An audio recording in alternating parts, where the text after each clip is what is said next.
Good morning. Myself Dr. Rita Kumari, department of psychology, Marwari college Ranchi. आज मैं आप लोगों को पेपर 1 यूनिट 1 के अंतर्गत मेथड्स ऑफ साइकोलॉजी, मनोविज्ञान की विधियाँ, मनोविज्ञान की विधियों के अंतर्गत 2 मेथड्स आप लोग को पढ़ना है, 2 विधि पढ़ना है। नंबर 1 ऑब्जर्वेशन मेथड, निरीक्षण विधि। नंबर 2 एक्सपेरिमेंटल मेथड, प्रयोगात्मक विधि। ऑब्जर्वेशन मेथड्स को ऑब्जेक्टिव ऑब्जर्वेशन मेथड भी कहते हैं, यानी बाहरी निरीक्षण विधि भी कहते हैं।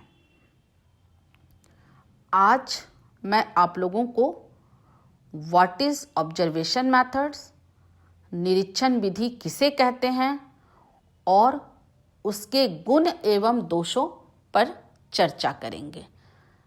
मेरिट्स एंड लिमिटेशन या मेरिट्स या डिमेरिट्स, इस पर चर्चा करेंगे।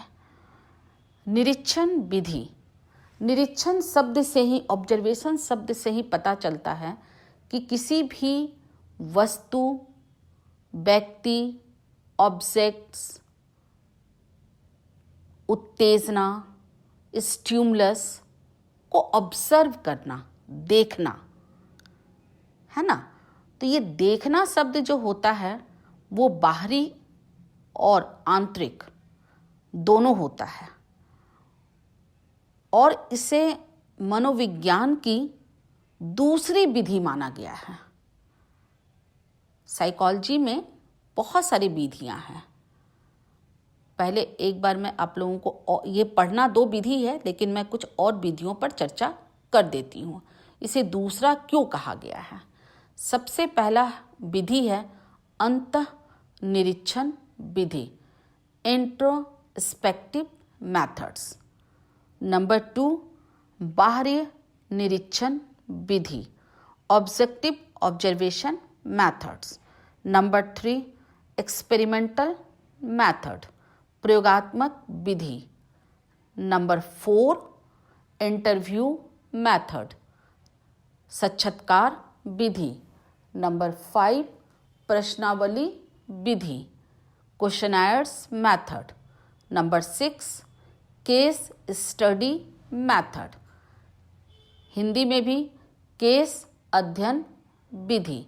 इस तरह से बहुत सारी विधियां हैं, लेकिन आप लोगों को सिर्फ यहाँ पर 2 ही विधि पढ़ना है, ऑब्जर्वेशन एंड एक्सपेरिमेंटल, निरीक्षण और प्रयोगात्मक विधि। इसीलिए मनोविज्ञान की यह दूसरी विधि के रूप में बाहरी निरीक्षण विधि को माना गया है। ऊंट तथा टीचनर ने चेतन अनुभूति को मनोविज्ञान की विषय वस्तु माना और अंतः निरीक्षण को इसकी विधि माना, लेकिन वाटसन ने इसका विरोध करते हुए चेतन अनुभूति के स्थान पर व्यवहार को मनोविज्ञान की विषय वस्तु माना और अंत निरीक्षण के जगह पर बाहरी निरीक्षण विधि को मनोविज्ञान की विधि माना। बाहरी निरीक्षण का अर्थ ऐसी विधि से है जिसके द्वारा प्राणी के व्यवहार का अध्ययन भिन्न भिन्न परिस्थितियों में तटस्थ भाव से किया जाता है। निरीक्षण करने वाला व्यक्ति के व्यवहार का अध्ययन उसी रूप में बार बार करता है जिस रूप में वह व्यवहार होता है। वह अपनी ओर से कुछ घटाता बढ़ाता नहीं है। जैसे फॉर एग्जाम्पल, मैदान में जब बच्चे खेल रहे हैं तो खेलते हुए बहुत ही वो सहज नजर आते हैं। उस समय उनके पास ऐसी कोई यंत्र या कोई सूचना नहीं होती है कि आपके खेल को कोई देख रहा है, कोई ऑब्जर्व कर रहा है। इसलिए वे अपने स्वतंत्र होकर वो खेलते हैं। और उसी का अध्ययन बाह्य निरीक्षण विधि के द्वारा मनोवैज्ञानिक करते हैं कि सरल परिस्थिति में व्यक्ति किस प्रकार से स्वतंत्र होकर खेलते हैं। यदि बच्चों को बतला दिया जाए कि अभी जब आप खेलिएगा शाम को, तब आपका उस खेल को कोई व्यक्ति ऑब्जर्व कर रहा है, निरीक्षण कर रहा है, तब उनका खेलने का तरीका टोटल ही बदल जाएगा। वो पूरा का पूरा अपने परफॉर्मेंस को अच्छा करने में और अपने व्यवहार को आर्टिफिशियल, कृत्रिम करने में लगा देंगे। उनकी जो सहज खेल की प्रक्रिया है वो बदल जाएगी, जिसके कारण उनका निरीक्षण सही ढंग से नहीं किया जा सकता है। निरीक्षण के आधार पर जो भी डेटा या आंकड़े प्राप्त होते हैं, उसकी सत्यता की जांच के लिए भी बार बार अपने अध्ययन को दोहराया जाता है। दूसरे निरीक्षणकर्ता या मनोवैज्ञानिक भी उस अध्ययन को दोहराते हैं और उसकी सत्यता को प्रमाणित करते हैं। बाह्य निरीक्षण विधि में व्यक्ति की क्रियाओं का अध्ययन प्रत्यक्ष, डायरेक्ट तथा अप्रत्यक्ष, इनडायरेक्ट दोनों रूपों में किया जाता है। प्राणी की कुछ ऐसी क्रियाएं होती हैं जिसे बाहर से देखा जा सकता है, जैसे हंसना, बोलना, रोना, दौड़ना, भागना आदि ऐसे व्यवहार हैं जिनका निरीक्षण बाहर से किया जा सकता है। इसे प्रत्यक्ष निरीक्षण कहते हैं। लेकिन प्राणी की कुछ क्रियाएं ऐसी हैं जिन्हें बाहर से नहीं देखा जा सकता है। ऐसी क्रियाओं के निरीक्षण के लिए कुछ खास यंत्रों की आवश्यकता पड़ती है, जैसे पाचन क्रिया का तेज या मंद होना, रक्तचाप का घटना या बढ़ना, हृदय की धड़कन में कमी बेसी होना इत्यादि क्रियाओं का निरीक्षण विशेष प्रकार के यंत्रों से ही संभव होता है। इस प्रकार के निरीक्षण को अप्रत्यक्ष निरीक्षण कहते हैं। बाह्य निरीक्षण दो परिस्थितियों में किया जाता है। एक तो यह कि उसका व्यवहार स्वाभाविक, नेचुरल परिस्थिति में होता है, और दूसरा यह कि उसका व्यवहार नियंत्रित, कंट्रोल परिस्थिति में किया जाता है। स्वाभाविक परिस्थिति में वातावरण अनियंत्रित रहता है। वास्तविक अर्थ में इसे बाह्य निरीक्षण विधि कहा जाता है। दूसरे शब्दों में हम कह सकते हैं कि जब किसी व्यवहार या घटना का अध्ययन स्वाभाविक अथवा अनियंत्रित परिस्थिति में किया जाता है तो इसे ही बाह्य निरीक्षण विधि कहते हैं। जब नियंत्रित परिस्थिति में बाह्य निरीक्षण विधि का उपयोग किया जाता है तो इसे प्रयोगात्मक विधि से संबंधित माना जाता है।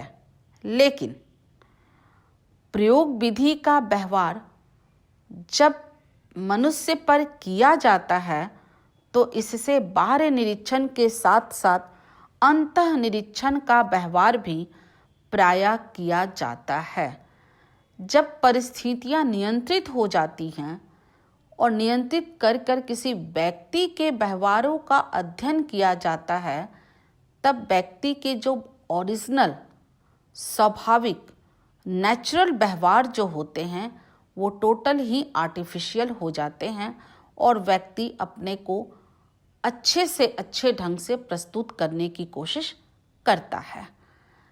बहुत सारे ऐसे उदाहरण हैं, जैसे एक इंटरव्यू से रिलेटेड उदाहरण मैं यहाँ बताना चाहूँगी। जब व्यक्ति को इंटरव्यू देने के लिए जब कहीं जाना रहता है तब वो अपने अंदर सभी अच्छे व्यवहारों को ओढ़ कर जाता है, जबकि ऐसा हो सकता है कि उसकी स्वाभाविक व्यवहार वैसा ना हो। फिर भी वो अपने को अच्छा से अच्छा साबित करने के लिए वो अपने अंदर कुछ आर्टिफिशियल व्यवहार को जाता है, जिसके कारण उसके सही व्यवहार का पता लगाना मुश्किल होता है। अभी तक बतलाया गया है कि बाह्य निरीक्षण विधि किसे कहते हैं। अब मैं आगे बाह्य निरीक्षण विधि के गुण, merits of objective observation methods पर चर्चा करूंगी। बाह्य निरीक्षण के गुण बहुत प्रकार के होते हैं, लेकिन यहाँ पर मैं सिर्फ 6 प्रकार इसके गुणों पर चर्चा करूंगी। नंबर 1, वस्तुनिष्ठ विधि। बाह्य निरीक्षण विधि का एक प्रधान या महत्वपूर्ण गुण है कि यह एक वस्तुनिष्ठ विधि है। वस्तुनिष्ठ विधि मतलब ऑब्जेक्टिव मेथड्स है। इस विधि में निरीक्षणकर्ता ऑब्जर्वर प्राणी के व्यवहार का अध्ययन तटस्थ भाव से उसी रूप में करता है जिस रूप में वह व्यवहार करता है। यहाँ निरीक्षणकर्ता ना तो दूसरे के बातों पर विश्वास करता है और ना किसी तरह का अनुमान लगाता है। इसीलिए इस विधि के आधार पर जो भी परिणाम रिजल्ट आते हैं वे विश्वसनीय होते हैं।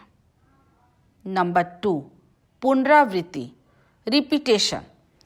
इस विधि में पुनरावृत्ति का गुण भी पाया जाता है। चेतन अनुभव इतना चंचल होता है कि अंतर्निरीक्षण विधि में पुनरावृत्ति के गुण नहीं पाए जा सकते हैं, लेकिन व्यवहार चेतन अनुभूति से अधिक स्थिर होता है, इसीलिए इसका बार बार निरीक्षण करना संभव होता है।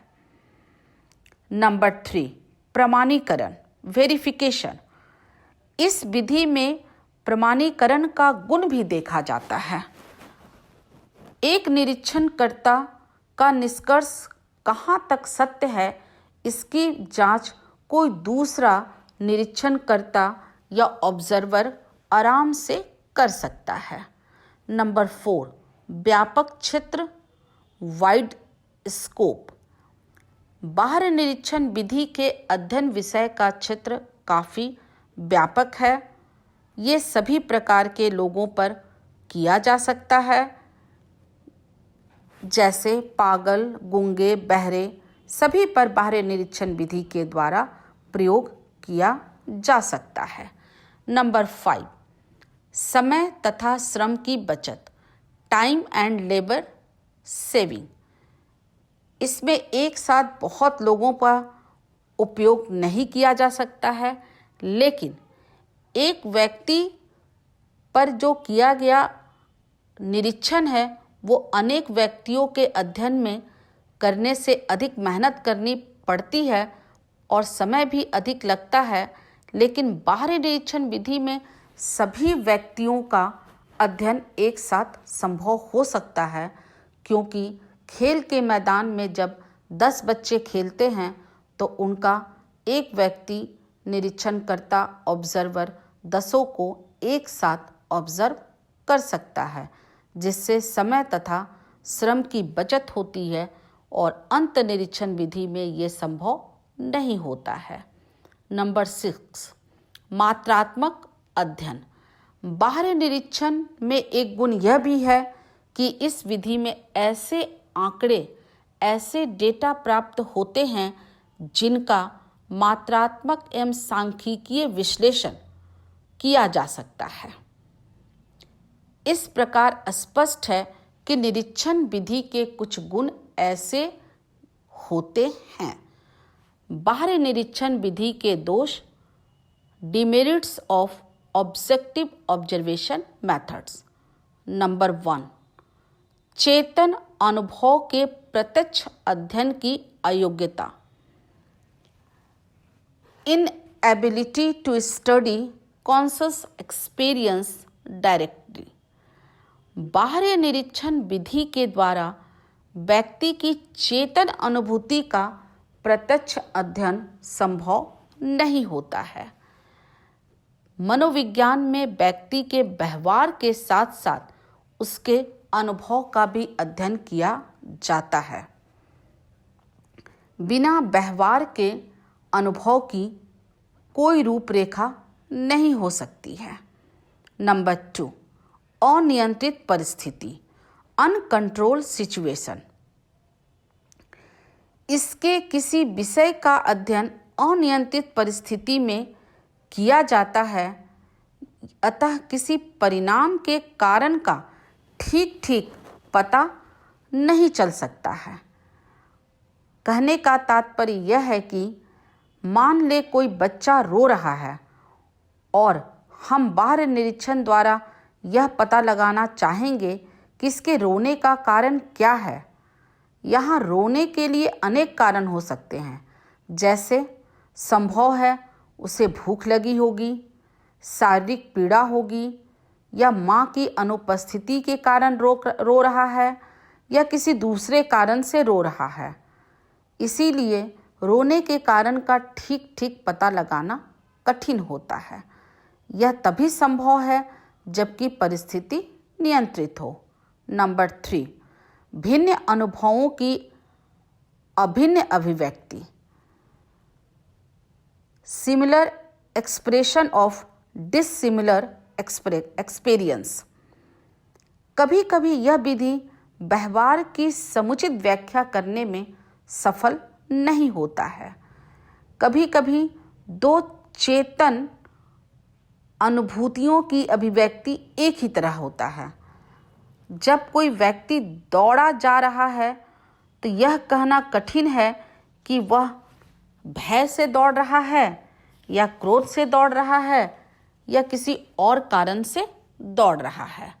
उसी प्रकार से यदि आँख में आंसू आती है तो यह पता लगाना मुश्किल है कि ये सुखद है या दुखद है, प्लेजेंट है या अनप्लेजेंट, व्यक्ति सुख में रो रहा है या दुख में।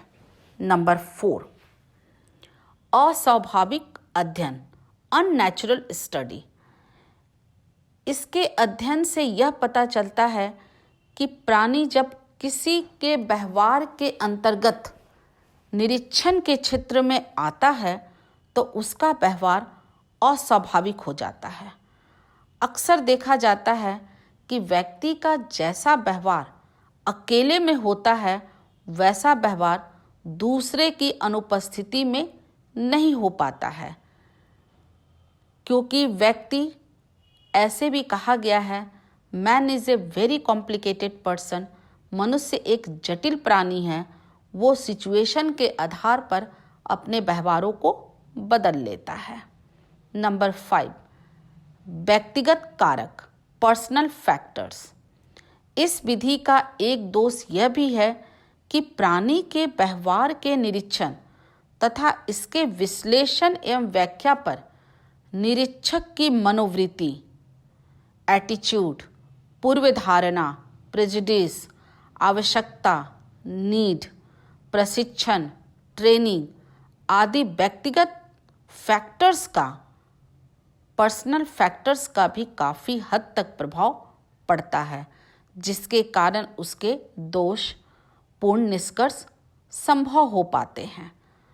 अतः बाह्य निरीक्षण विधि के कई गुणों के साथ कुछ दोष भी हैं जो यहाँ पर उसकी चर्चा की गई है। नेक्स्ट क्लास में मैं निरीक्षण विधि के प्रकार, टाइप्स ऑफ ऑब्जर्वेशन मेथड्स पर चर्चा करूँगी। धन्यवाद।